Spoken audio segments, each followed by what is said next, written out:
the world.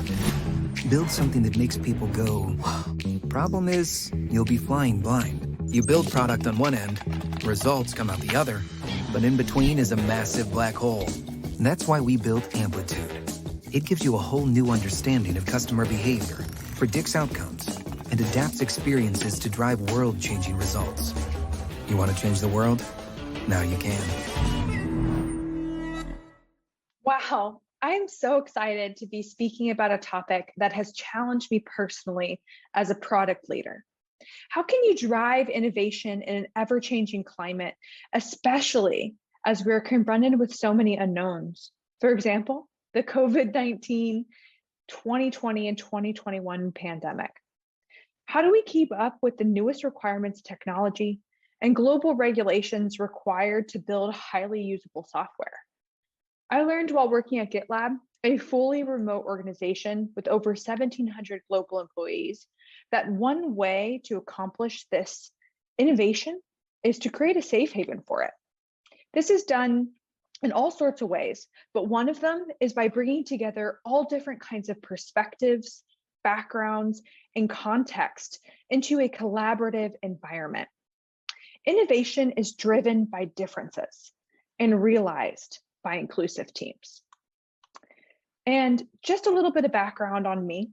My name is Jackie Porter. I'm a group manager of product at GitLab, and I've spent the last 8 years contributing to some incredibly high growth organizations across higher education, HR systems industries, MarTech, and development tool.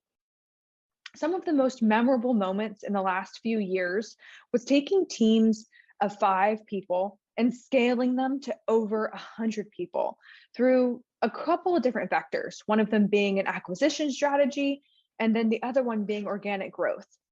All of this has culminated in 2 strategic exits in my career.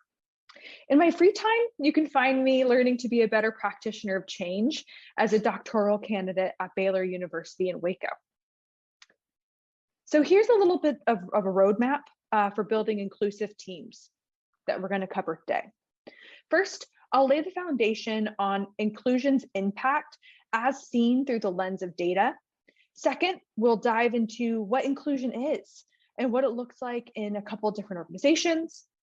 Next, I'll take you on a story from my career that showcases some great learnings of how inclusivity, or the lack thereof, can impact business results.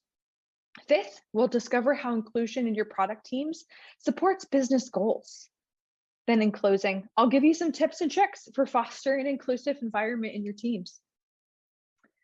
A recent Harvard Business Review article where researchers surveyed more than 4,100 employees about their leadership style and inclusion. From this research, 17 discrete sets of behaviors were identified on those leaders, and they were grouped into 6 different categories or traits. A 360-degree assessment tool for use by the employees was then developed. And the instrument has been leveraged by over 3,500 raters to evaluate over 450 leaders. The results of this assessment are particularly interesting and suggest that inclusive leaders have tangible and significant business impacts. First, in comparison to the respondents that do not have inclusive leaders, employees with inclusive leaders are 17% more likely to report that their teams and organizations are high performing. Of the survey raters with inclusive leaders, they are 20% more likely to say their leaders and organizations also make high quality decisions. And then finally, in terms of culture building with employees, those raters who said they had inclusive leaders are 30% more likely to report behaving collaboratively. So these all sound like some pretty incredible impacts to implementing something like inclusion in your organization. What exactly does it mean to be inclusive? In 2018, Gallup conducted a workplace study that established many standards for building a diverse and inclusive team. There are 3 common threads across the body of research which included a survey of 200 organizations, as well as a literature review of all of the documentation since the 90s that occurred on inclusion. These 3 themes are as follows. 1, teammates are treated and treat others with civility and decency. 2, employees simultaneously believe that they bring value to their team and they belong, or that there is a strength-based recognition of their contributions to the organization. 3rd, there is an inherent trust in the leadership that they are fair and they're building a safe environment for employees to contribute. A couple of years back, I was providing consulting for a leadership team in Austin, Texas, which is where I'm based.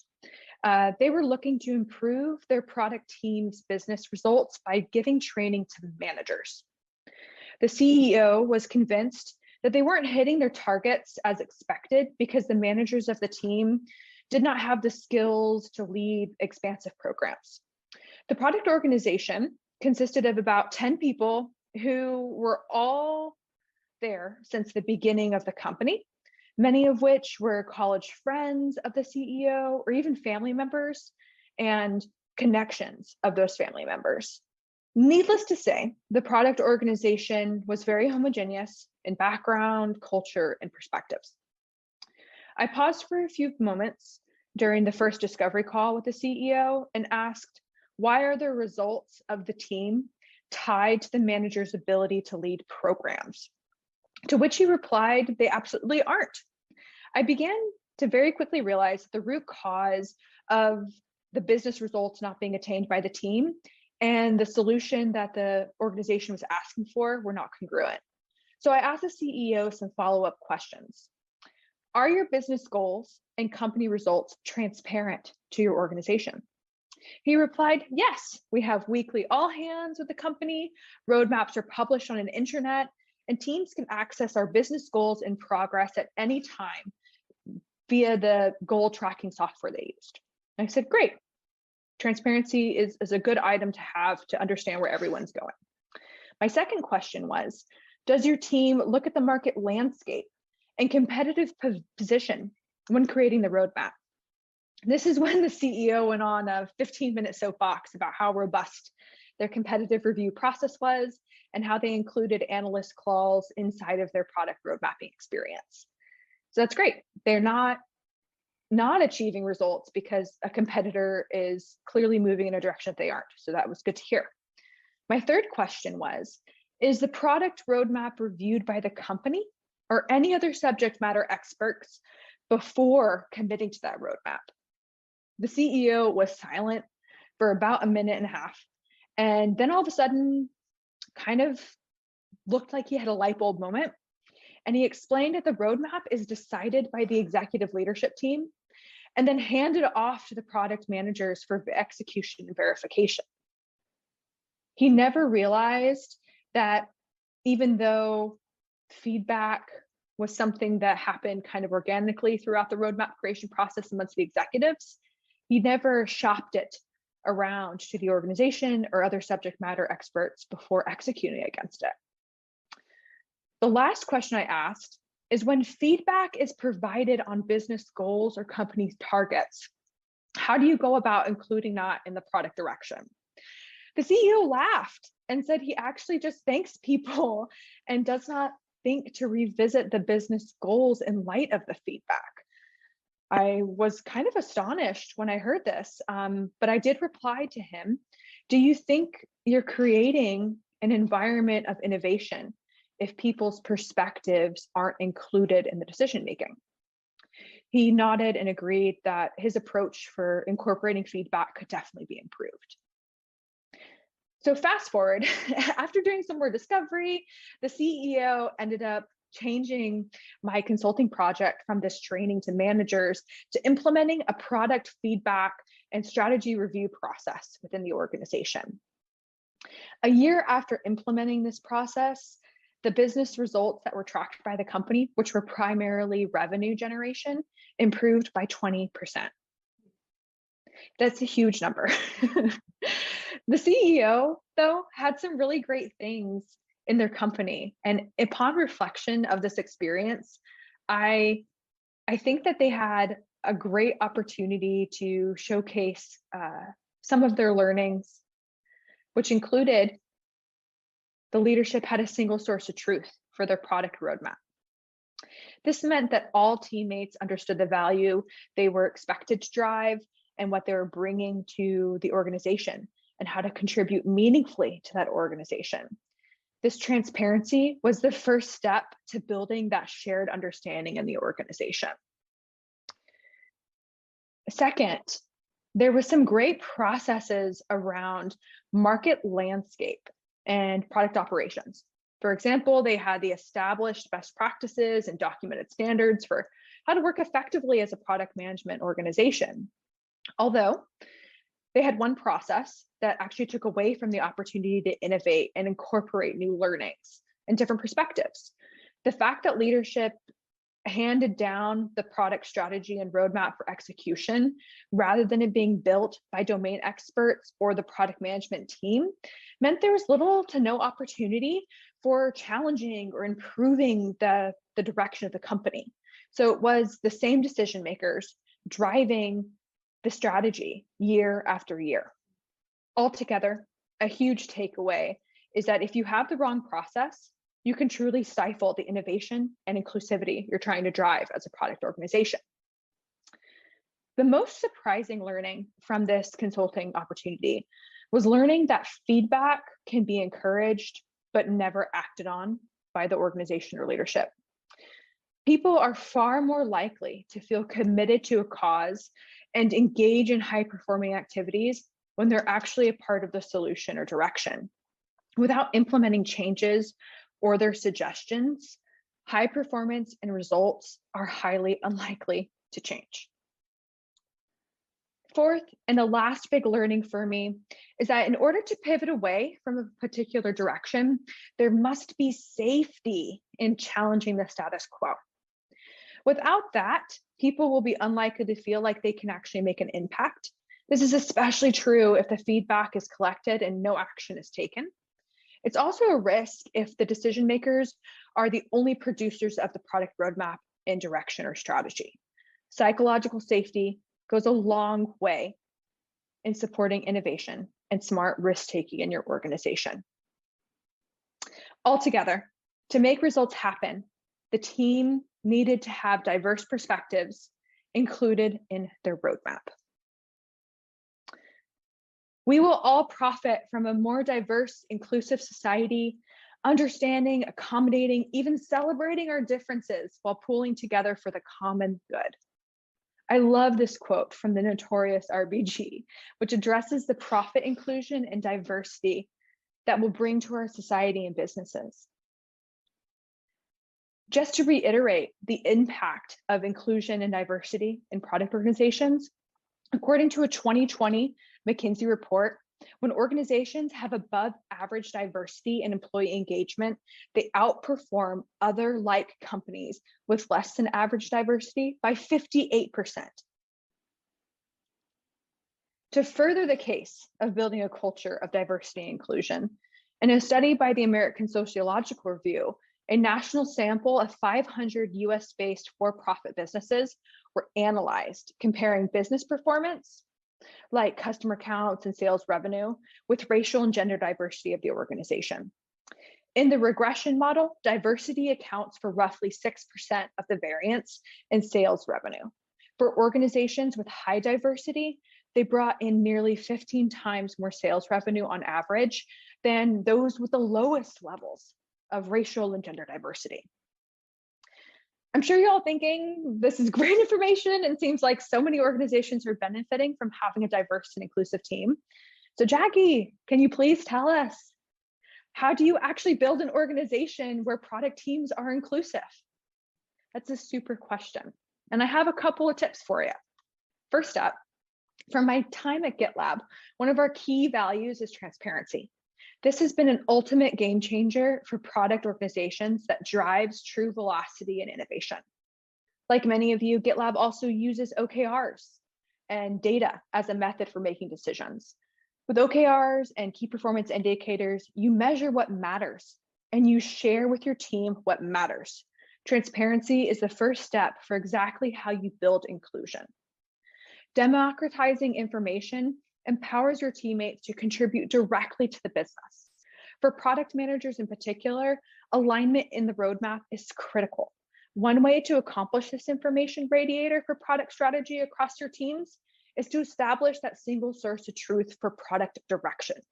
As this connects back to business targets or results, will help your team fluidly execute on your strategy. Lastly, with information being available and everyone understanding what results and teams are trying to accomplish, there must be an expectation for or process for how you expect these different departments and business units to work together. This is an essential piece in order to effectively leverage the power of inclusive teams. If they don't collaborate, there is no sharing of perspectives to drive that innovation. These 3 points underpin how you can create transparency in your organization. And as mentioned in my career story before, transparency is just one of the parts. In order to capitalize on it effectively, there needs to be that continuous feedback loop between end users, customers, teammates, and leaders. So in all of the organizations that I have been a part of, feedback is often the most challenging system and process to establish for your teams. For those who have a practice in place for stakeholders to provide feedback into the product strategy, they often see a return in product market fit. Some market-facing examples for creating feedback loops include establishing a customer advisory board or incorporating prospect learnings into your product strategy, and even looking at win-loss levers. Each of those events can happen on a quarterly cadence. Additionally, you can include annual analyst report findings about your market, about your approach, and your software. Another method to incorporate different perspectives is to start within your organization and seek feedback from different pieces of the customer journey, which includes your customer success organization, professional services, different field teams, sales, and even G&A teams if your product happens to service them as an end user. Hosting monthly sync meetings with key field stakeholders to share effective use case insights has been a particularly effective tool for me personally to get that voice of the prospect and customer into product strategy. In both suggestions, whether market facing or internally facing, establishing that regular cadence for getting that feedback will help build community around your product strategy. Additionally, it can be a super cheap way to validate your existing direction or roadmap with the expectations from internal stakeholders and users. We have covered 2 major ways to drive inclusivity in your teams. The last method is to ensure you have different perspectives on your team to inject all these different points of view. This is accomplished by building diversity. Going back to that Gallup study, trust in the organization and leadership fairness is a foundational request to increase the sense of safety on your teams. As a part of this, increasing representation of various groups will help build that foundation. It's intentionally hiring and recruiting talent that is not only reflective of your market and consumer base, but the population of the world. In an additional Gartner 2019 report, CIOs and CEOs whose organization intentionally reflected the market they were serving saw 12% better annual performance than their competitor in the same market. Another key component of diversity is that top-down commitment to driving diversity in your teams. This is done by leaders incorporating this focus into strategy, company goals, coaching others on how to build teams with representation. Lastly, a foundational requirement for psychological safety is to create that place where people can share divergent thoughts and opinions. By encouraging a dialogue on how to build diversity effectively within the organization, managers and teammates can meaningfully contribute to moving diversity forward as a business goal.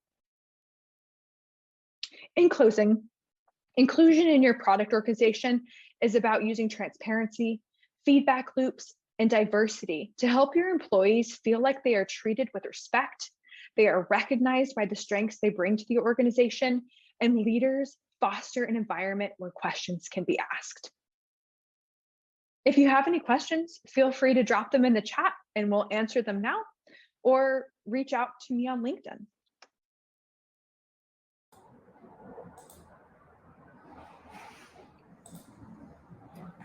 Thank you so much, Jackie. That was a great talk.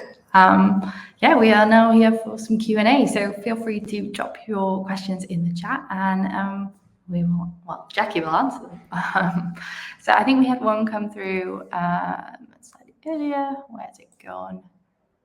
From Charlie, who asked, when hiring to build an inclusive team, what are your must-haves that you look for and how do you test for them? This is a really great question, Charlie. First, I like to look for candidates that are value-driven or mission-driven so that I understand that they are connected to a purpose at their workplace. The second thing I look for in teammates are action bias. So people who are driven by results and to take an action based off of those results that are handed to them. When we think about how to test for that, the best way that I've learned is creating a diverse panel. So picking people that are not only reflective of racial, gender, and other kinds of diversity, but thought diversity. So making sure that you incorporate people from different parts of your organization to evaluate those candidates. I think it's critical that as you start to look at safety and building safety in your team, that you do have a culture that fosters that challenge of the status quo. So that's a really important part, that when you look for candidates who are aligned to your values and driven to drive particular results for your company. Hope that helps.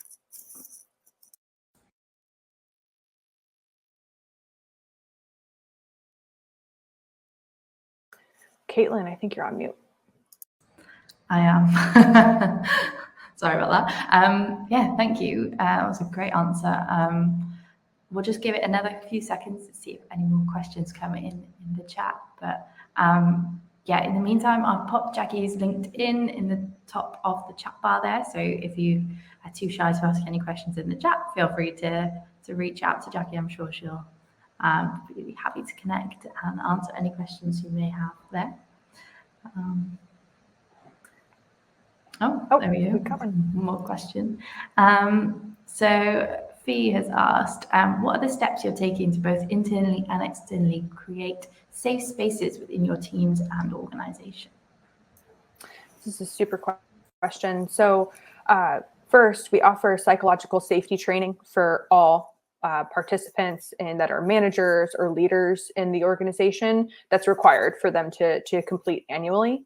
Then we also have a program for internal communication like channels, so that if people want to raise a particular controversial idea, there's a mechanism that they can report that internally. Externally, GitLab is a huge open source community kind of builder. So we leverage an entire program around fostering community contributions. And the safety there is having your standards documented, that everyone can have the same information available to them whenever they're contributing back to GitLab, for example. And that standard that you have that's published really empowers people to make decisions and to suggest ideas. There's also this idea of everybody can contribute that GitLab rallies around. So particularly in the organization I'm in right now, it makes it very easy to take different kinds of perspectives and thoughts and incorporate them into product strategy.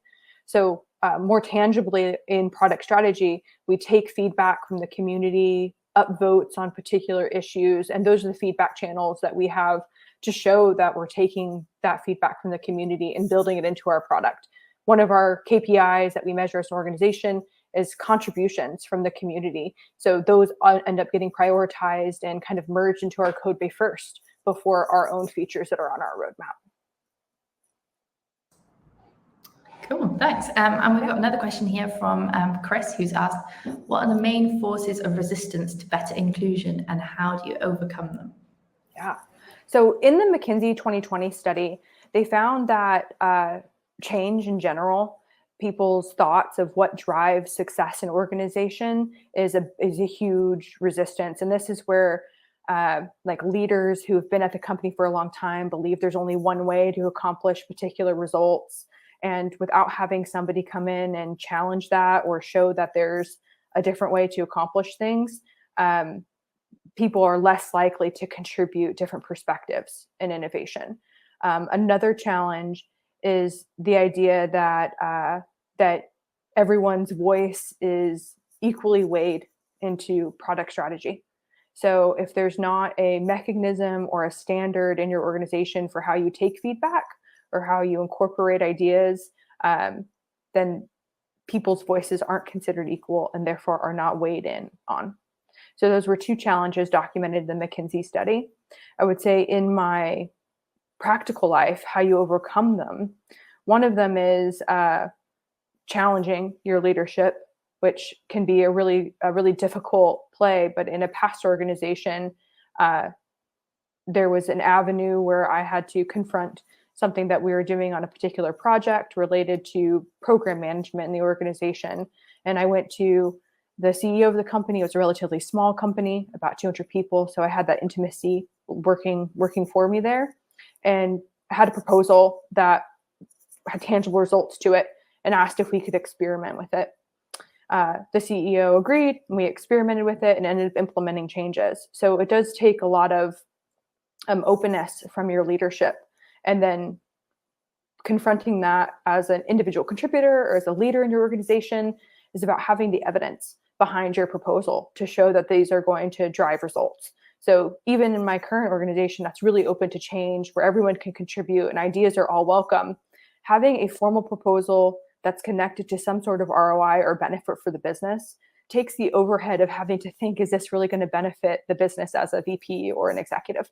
So that has been one way that I've shown that you can make a proposal, anyone can make a proposal, and it can be incorporated into the business, and their ideas can be included. Holistically, though, inclusion is a systemic commitment. So if the leadership and the organization is not committed to including people's ideas, then unfortunately that's a big challenge. Thank you for the answer. And I've got another question just come in now from Hassan, who has asked, how do you combat unconscious biases? So the best part of unconscious bias is that you don't know you have it until someone calls it out. So the number one thing that you can do in your organization is train people on how to recognize an unconscious bias, and then how to instrument processes in your hiring would be that panel that I mentioned before, making sure that you have representatives from different parts of your organization, from racial and gender diversity. And if you have a hard time finding people for your panel, there might be something wrong with your hiring practices in your organization, because you're not hiring a racially diverse, a gender diverse, a thought diverse organization. And that might solicit a proposal in order to shift the way your organization has been hiring. Another method that I found pretty effective for challenging unconscious bias is having a rubric for evaluating candidates before you even hire candidates. So if you have a really stringent way of what you're looking for in that candidate, even if you don't particularly like the candidate, like from a personality perspective, if they check all the boxes, then they're going to be the best candidate. So that's a really good way to standardize and to not let unconscious bias come into the picture when you're interviewing candidates. Great. Well, I think that pretty much brings us up to time there.